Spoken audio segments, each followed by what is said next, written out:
Hi Crafty friends, it is Lacey here.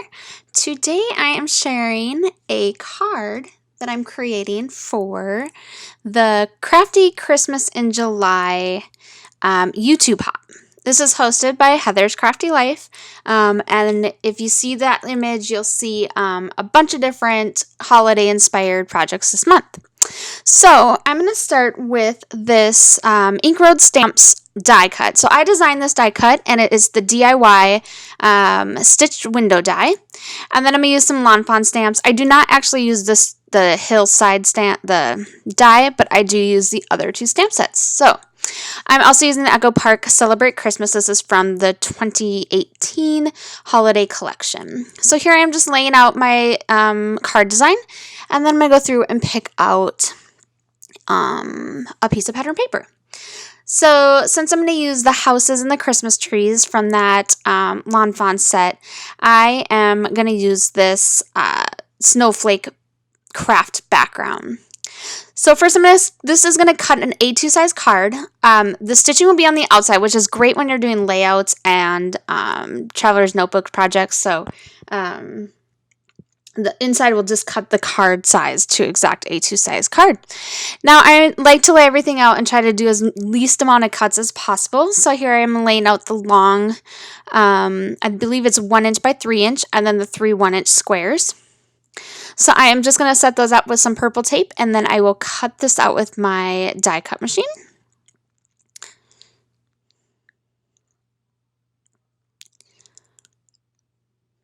They're very easy to cut. It goes really quick, one swipe through, and it cuts so smoothly.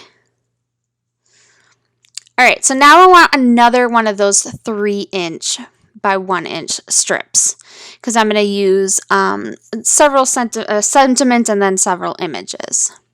So sorry this is off screen, but what I'm going to do is put those square ones in the spot where the other squares were.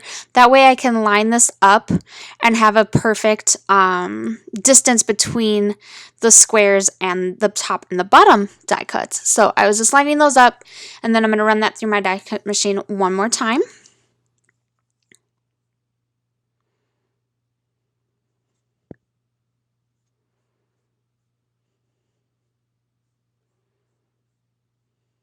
All right, so here's kind of where I screwed up and it stopped videotaping. So I'm going to demonstrate this with a red card as well to show you my coloring and my stamping. It's the exact same card. At the end, I'll be using the craft paper for the end. So what I'm going to do is just outline the squares and the rectangles. This way I know where to place my stamps when I stamp. So now you'll be able to see those squares and rectangles.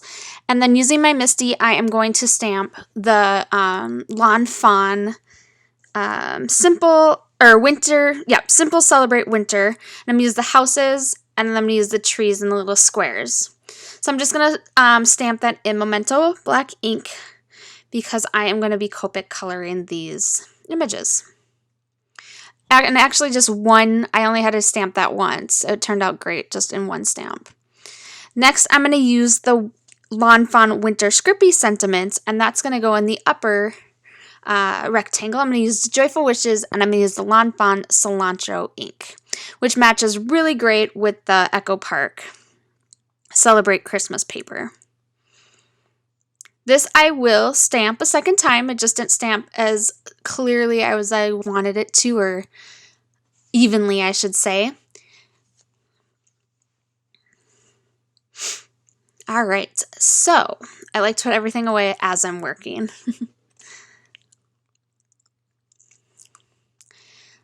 So I'm going to first erase all these lines because I don't really need them. This white piece of paper is the same size as my card base, so all I have to do is line up my card base. I'm just using a mono eraser to do that, so just getting rid of all those markings, and see, it will fit perfectly where I need them to go. So as I said, I'm going to Copic color, so right now I am going to turn on some music and enjoy.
So there you have it. Below, I will have all my supplies listed, as well as on my blog, with different links to some affiliated sites, as well as just sites that I like to shop at. I encourage you to try this out yourself. I did use some foam tape to pop that up on a craft. I will be back 3 more times this month with more projects. Thanks for joining me.